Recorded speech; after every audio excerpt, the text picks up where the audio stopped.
আসসালামু আলাইকুম ভিউয়ার্স, কেমন আছেন? আশা করি ভালো আছেন। আলহামদুলিল্লাহ আমরাও ভালো আছি।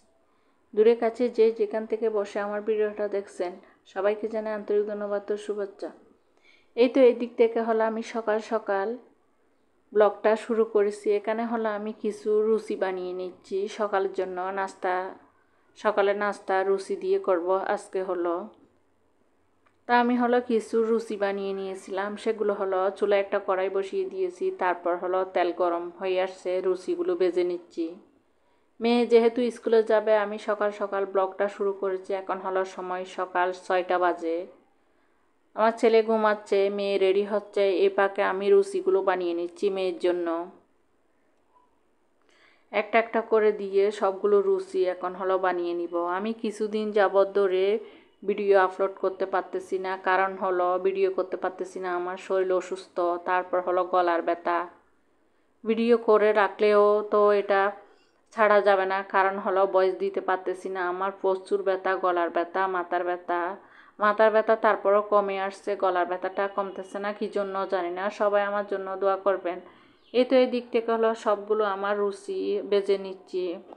তারপর হলো আমি কিছু আপুদের ভিডিও দেখতেছি, তারপর আপুদের এখানে যাচ্ছি, কিন্তু আমার একটা দুঃখের বিষয়, আপুরা কিন্তু আমার এখানে আসতেছে না। এই তো মেয়ে খেয়ে চলে গিয়েছে, এখন হলো আমি খেয়ে নিব। এই তো মেয়ে চলে যাচ্ছে। তারপর হলো আমি আমার ছেলের জন্য 2টা চিকেন সসেস ভেজে নিচ্ছি, ওর জন্য সস দিয়ে খাবে সেজন্য এগুলো ভেজে নিচ্ছি। সব সময় শেয়ার করি না, বাচ্চারা কী খায় সেগুলো আমার ভালো লাগে না, আমি তেমন একটা শেয়ার করি না।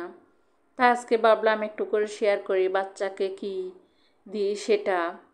তারপর হলো একটা ডিম পোস্ট করে নিব অফ ক্যামেরায়, সেটা পোস্ট করে নিয়েছি আমার ছেলের জন্য। এই তো এখানে হলো এগুলো আমি উল্টিয়ে পাল্টিয়ে সব ভেজে নিব।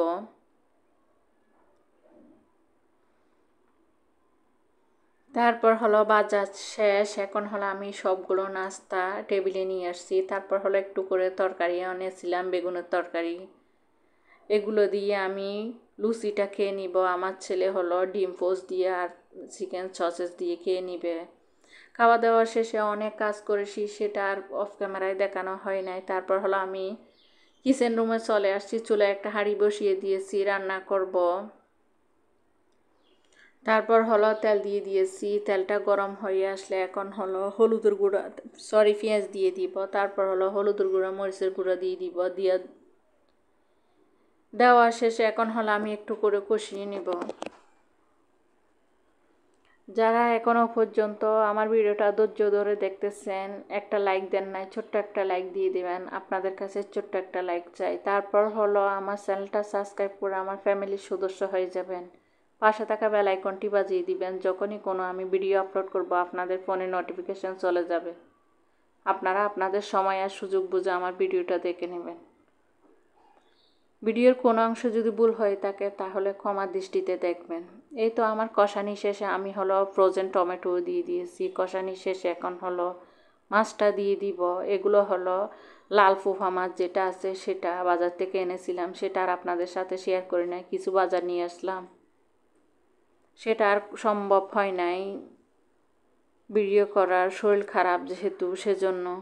তারপর হলো আমি সবগুলো দিয়ে দিয়েছি, একটু করে জলের পানি দিয়ে দিব। পানিটা আবার পরবর্তীতে একটু করে টানিয়ে নিব।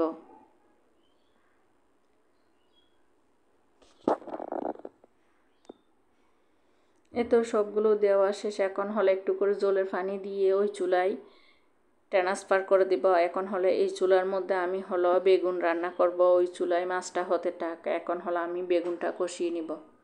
চুলায় একটা হাঁড়ি বসিয়ে দিয়েছি, তারপর হলো তেল দিয়ে দিয়েছি। তেলটা গরম হয়ে আসলে সবাই যেভাবে বেগুন রান্না করে আমিও সেভাবে রান্না করতেছি। চিংড়ি মাছ দিয়ে বেগুন রান্না করব।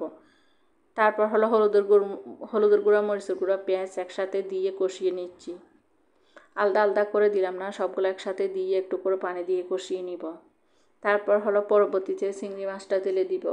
আমি কিন্তু রেসিপি শেয়ার করতেছি না, ডেলি অ্যাক্টিভিটিসগুলো একটু একটু করে শেয়ার করতেছি। তারপর হলো আমি চিংড়ি মাছটা দিয়ে দিয়েছি। চিংড়ি মাছটা দেওয়ার পরে আর একটু করে কষিয়ে নিব। অনেক দিন যাবত ধরে ভিডিও দেওয়া হচ্ছে না, ভাবলাম আজকে ভিডিওটা দিয়ে দিই। এটা হলো পরশু দিনের ভিডিও শ্যুট ছিল। তারপর হলো একটু করে পানি দিয়ে দিয়েছি, কষিয়ে নিব।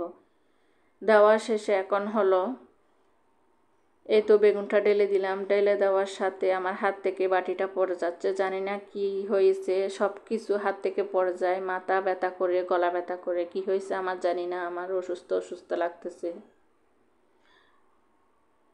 অসুস্থ অসুস্থ লাগতেছে না, অলরেডি আমি অসুস্থ। পায়েরও ব্যথা, 4টা পায়ের আঙ্গুল যেন একদম কোনো ইয়া নেই, মনে হয় রক্ত মরে গিয়েছে, পায়ের কোনো ছোট নেই।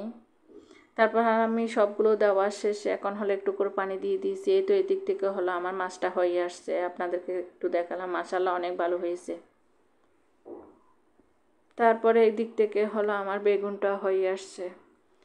বাজারে গিয়েছিলাম, আসার সময় এক প্যাকেট চিকেন সসেস এনেছিলাম বাচ্চাদের জন্য, বেজে বেজে খাওয়া যাবে সেজন্য। তো আজকের ব্লগটা ছিল এই পর্যন্ত। ভালো থাকবেন, সুস্থ থাকবেন। নেক্সট ব্লগে আবার আপনাদের সাথে দেখা হবে। আল্লাহ হাফেজ।